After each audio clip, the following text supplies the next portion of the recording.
All right, welcome back. Now we're going to talk about slide design. We've mentioned this a few times leading up to this day. We're going to walk through how to build out some slides. You've probably all seen slides at either end of the spectrum. Some that look like disasters that were thrown together in about 5 minutes. Others appear to have been put together by a professional graphic designer. As always, there are a lot of sources for this: books, videos, entire courses devoted to slide design, each with their own take on how to communicate data. We are going to focus on fundamental components that have proven successful in corporate, banking, consulting, and business case competitions with executive level judges. We'll discuss some general rules first, and then dive into design elements, formatting, etc. And I'll even spend some time walking you through some tips to make life a little bit easier in PowerPoint. We're going to be teaching design elements using PowerPoint because it's the preferred presentation tool right now within most large organizations. Fortunately, a lot of the major alternatives have similar functionality, so the lessons and tips should carry over with just a little bit of modification in most cases. Rule 1 for slide design: give the audience what they want. Do they even want slides? I mentioned before that I've worked with a couple of senior leaders who hated formalized presentations with slides. They prefer to have something more of a conversation about making a decision. If you know they get annoyed with slides, don't use slides. If they want slides though, what's their preferred approach? Text heavy, graphics heavy, printed slides that can stand alone versus lighter content that are supported with a verbal delivery? Are there firm-wide templates or standards that you should follow in terms of design? Does a particular executive always like to see data displayed the exact same way on the exact same slide every time? This happens somewhat frequently. Giving information in a different format than is preferred by your audience already risks alienating them to your message before you've even opened your mouth. Slides are a tool to deliver the message and accomplish your goal. They are not the goal itself. It is very easy to get caught up in building slides. You may actually come to love it. Shakespeare had the written word, Bach had music, Van Gogh had canvas. You may have PowerPoint. The more you build slides, the better you get. And the more pride you're going to take in building good slides. But geeking out over slides can be a real trap in a couple of ways. The first is that you try to make the story fit the slide instead of making the slide fit the story. You've got a vision, or you even have a template of a slide that worked well for a beautiful visual with 5 different offshoots to articulate your strategy synopsis. The problem is you really only have 4 points instead of 5. So it's very tempting to create a 5th point, or maybe even split one of your 4 out to make a 5th. It can become a real time suck. If you're starting to treat your slides as a miniature work of art, you tend to spend more time than you probably should on making them beautiful. This time can often be better spent cleaning up your story, refining your analysis, or practicing your delivery. It's a balance. You may not want to get rid of a slide when you really should. As you're practicing your delivery and getting feedback from others, you find that you're running a little bit longer than you should and the flow is disjointed. So the answer is to pull out a slide that you spent a lot of time on, but you don't really want to do it because you spent so much time building it out and you become attached to it. You got this emotional connection. You're tempted to go cut off other components that may be material to the narrative but will allow you to keep your favorite slide. Pro tip for getting past this: keep a repository of your favorite slides, whether you ended up using them or not. This is a good way to avoid feeling that emotional loss. I know it sounds silly, but giving up something that you spent a lot of time on could hurt. Odds are you're probably going to be able to use it some other time in a different presentation in the future with just a little bit of modification. This is a great segue to our next point, which is don't reinvent the wheel. Writer's block is not limited to Word or Outlook.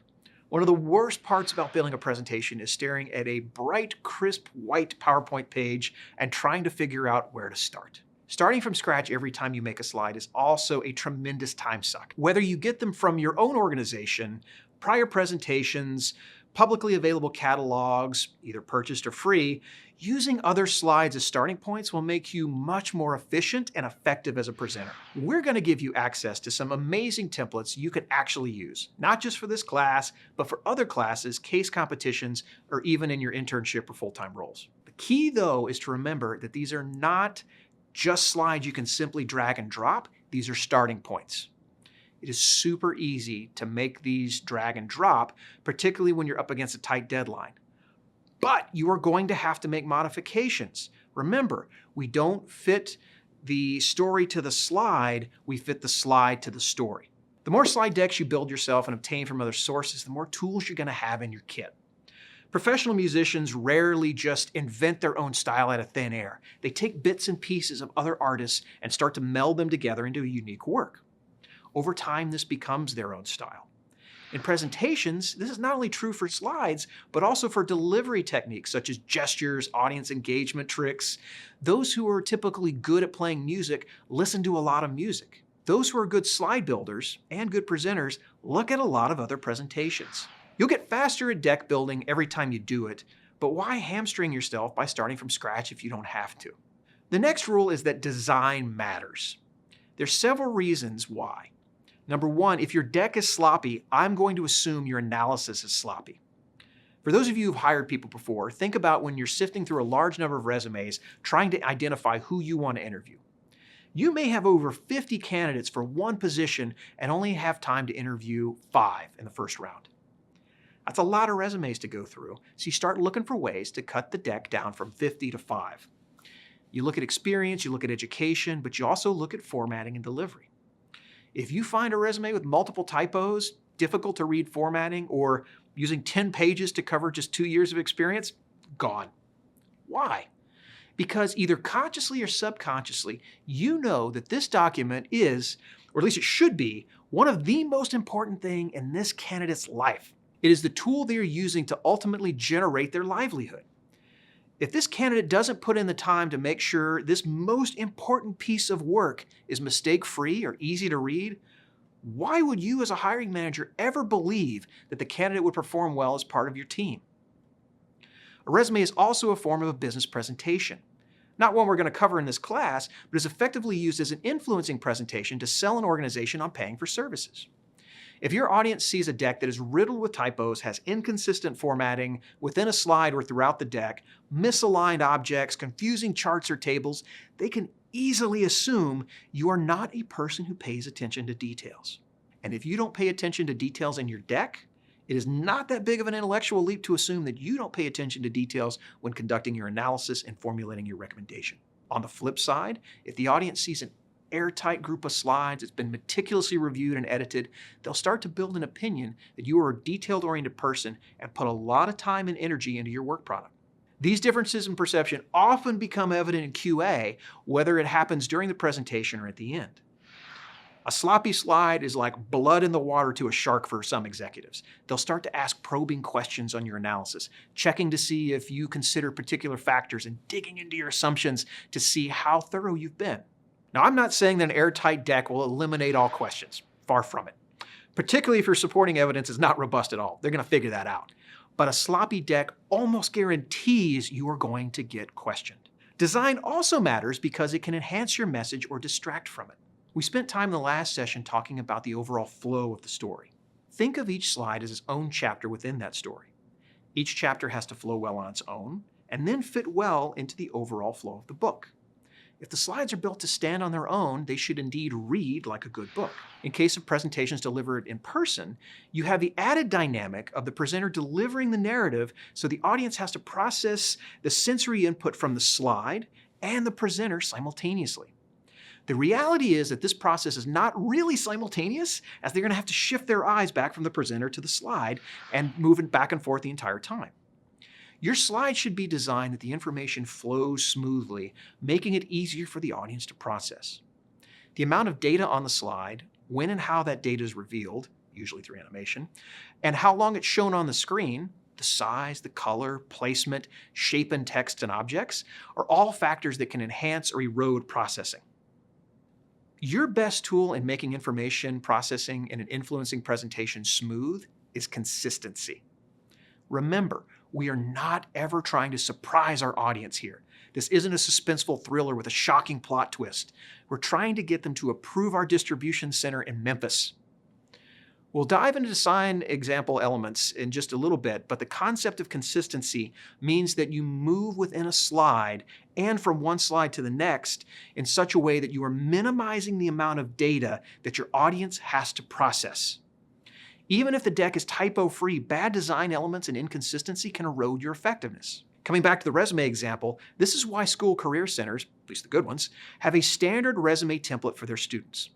Reading through a deck of resumes without a standard template takes so much longer because you have to spend mental energy hunting for the information you want each time. Some candidates lead with experience, others with education. They may have an executive summary or objective at the beginning. Some list dates down the left, others list dates down the right. Some are left justified, others are right. Some may not be justified at all. It's a mess that requires at least twice the amount of time as reviewing resumes that are in a consistent template. If you use different colors, fonts, icon shapes, positioning, or terminology to represent the same type of data at different points in your deck, your audience has to reset their frame of reference every time.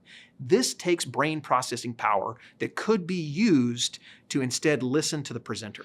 If you visually represent customers on one side with a blue icon of a person with the text customer, and then later with a red icon of a shopping cart with the text shopper, and then yet again with an orange box around the word consumer, you're making the audience work to tie back the data on your current slide to what they've seen before. This mental juggling you've imposed on them typically translates into the audience being annoyed or frustrated. You instead want to get the audience in a rhythm so they have a good idea of what's coming next. Human beings like patterns. This is why we like poetry, with the poetry that rhymes, and songs with melodies and choruses that repeat.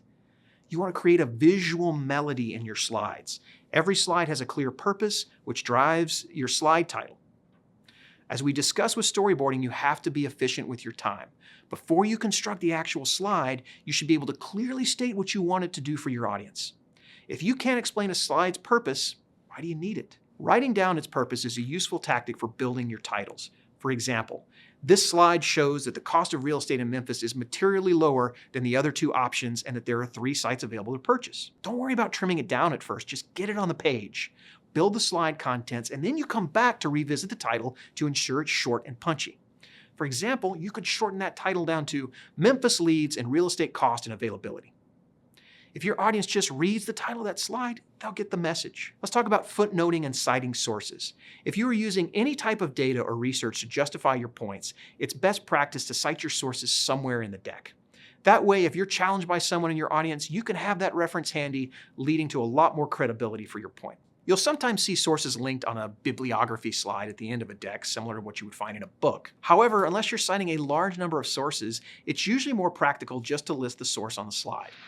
For example, if you said the average wage in Memphis for a warehouse worker is $15 an hour, you could just put an asterisk by that data point in the slide and have a corresponding footnote at the bottom of the page that states your source as the 2021 Federal Workforce Survey. You can also create a hyperlink directly to this report so anyone who has sent the deck can go check your work. A couple of pro tips. First, if you do this, make sure your data actually matches what is in the report. Second, if a piece of research is crucial to your narrative, consider taking a screenshot of the relevant source and including it in the appendix in addition to just capturing the link. This will protect you against the information disappearing because the publisher decided to reorganize their website.